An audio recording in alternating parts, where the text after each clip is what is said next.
Bonjour, je suis content de vous retrouver sur ma chaîne Photo et compagnie. Merci de me soutenir. Bienvenue aux nouveaux abonnés. Merci de me suivre jusqu'à là. Nous avons franchi le cap des 300 abonnés. Ça fait vraiment très plaisir.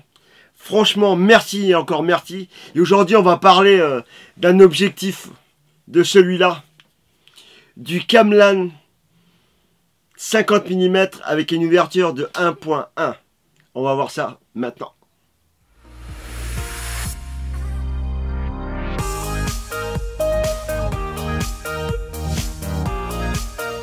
Je voulais essayer une optique à grande ouverture, pas très chère. Il y en a plein. J'avais jamais entendu parler de cette marque Camlan. Et je suis tombé sur ce modèle-là. Un 50 mm avec une grande ouverture f.1. Et franchement, j'ai été surpris. Je vais vous dire pourquoi. Alors cette optique, elle coûte 180 balles. C'est une petite somme. Mais si vous voulez par exemple une optique chez Fuji avec une grande ouverture, c'est 1300 €. C'est vrai, il y a l'autofocus, mais il faut lâcher 1300 €. Là, 180 €. Au déballage, j'ai été surpris déjà, parce que c'était vachement bien emballé. Franchement, un sérieux vraiment, exceptionnel pour ce type de prix, quoi, sur ces prix-là. J'ai déjà vu des trucs aussi chers et c'était pas aussi bien emballé, même n'importe comment des fois. Là, non. En plus, on a une optique tout en métal, avec un pare-soleil fourni avec. Les bagues sont légèrement dures, mais pas trop. Ça veut dire qu'elle ne va pas tourner toute seule, la bague. Les indications sont très lisibles. J'aurais juste aimé qu'entre le 1.1 et F2, il y aurait des indications en plus, comme, je sais pas, 1.4 ou 1.6. Mais là, il n'y en a pas, donc il faut deviner un peu où se trouve le 1.2 ou le 1.4, à peu près. Bon, c'est pas très grave, mais franchement, ça aurait été sympa. Sinon, franchement, bon, elle fait son poids, mais c'est vachement discret à transporter partout. Donc, c'est une optique manuelle. Il faudra s'aider du système Focus Picking qu'il y a dans l'appareil photo. C'est un autre nom suivant l'appareil photo, parce que il y a plusieurs modèles pour d'autres marques d'appareils photo. Et aussi la mise au point, elle est de 50 cm minimum. Donc c'est pas mal quand même. Et l'ouverture aussi, il faudra le faire manuellement. Il faudra tester, faire des prises de vue.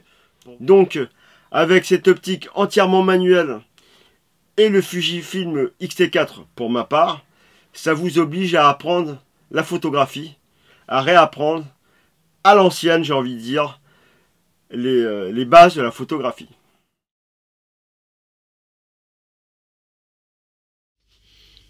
Alors là, on est sur le Mac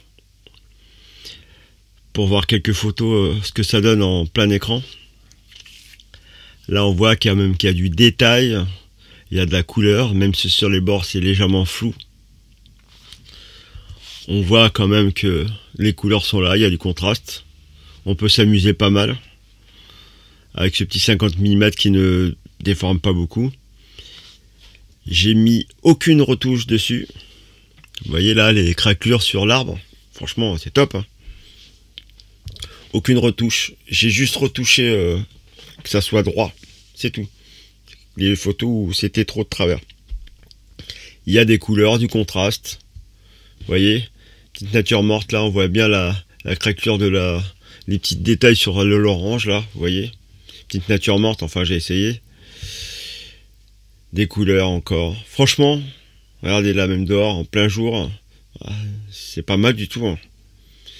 On peut faire des choses jolies avec un petit optique qui est toute petite, un petit peu lourde légèrement, mais elle est discrète. Voilà, encore des détails. Toutes les dernières photos, je devais être à f4, f5, 8. Celle-là, plutôt vers f4. Ou peut-être de 8, je sais plus, je m'en souviens plus. Et là, par contre, je me souviens bien, on était à 1.1. Franchement, ça le fait. Pas besoin de monter beaucoup en ISO à cette ouverture. Ça, c'est vraiment excellent. D'où le fait que c'est pas cher. Parce que si vous voulez prendre une optique de marque comme Fuji, il y a un modèle 50 mm qui ouvre à 1.0. Bah, il faut lâcher 1300 boules. 1300 €. Et c'est pas donné. Mais là, pour 180 balles, on peut faire des choses sympas comme celle-là, 1.1. Bon, elle est légèrement floue, j'ai dû bouger un petit peu, mais ça donne un aperçu de ce que vous pouvez faire. Voilà. Donc moi je trouve que ces images, elles m'ont l'air un peu vintage. En brut, hein, vous avez vu. Ça donne un style quand même que j'apprécie particulièrement. Moi qui ai connu bien la photographie argentique. Chez mes parents, j'ai encore des vieilles photos. Et ça me fait un peu penser à ça, certaines photos. Donc je trouve que cette optique, elle est sympa. Si vous voulez donner un look un peu ancien sur vos photos, comme vous avez pu le voir dans ce que je viens de vous montrer. Et moi, franchement, j'adhère à ça. Je valide. Et franchement, ça me plaît énormément de voir ce qu'on peut faire avec. On va commencer par les points forts. Qualité de construction, vraiment nickel, tout en métal. Franchement, c'est nickel, ça sent le costaud.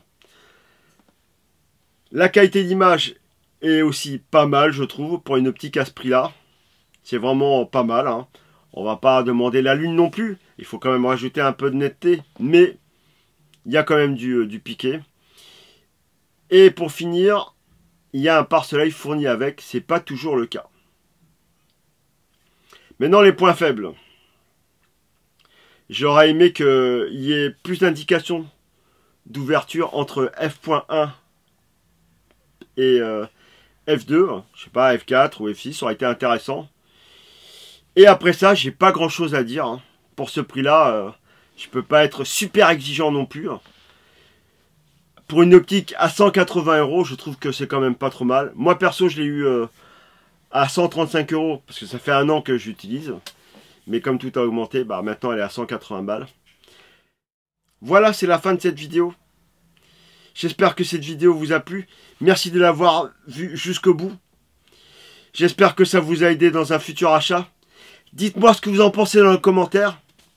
Et s'il vous plaît, continuez à liker mes vidéos. Ne vous gênez pas. Likez, lâchez plein de pouces bleus. Et surtout, si vous êtes de passage et que mes vidéos vous plaisent, s'il vous plaît, abonnez-vous.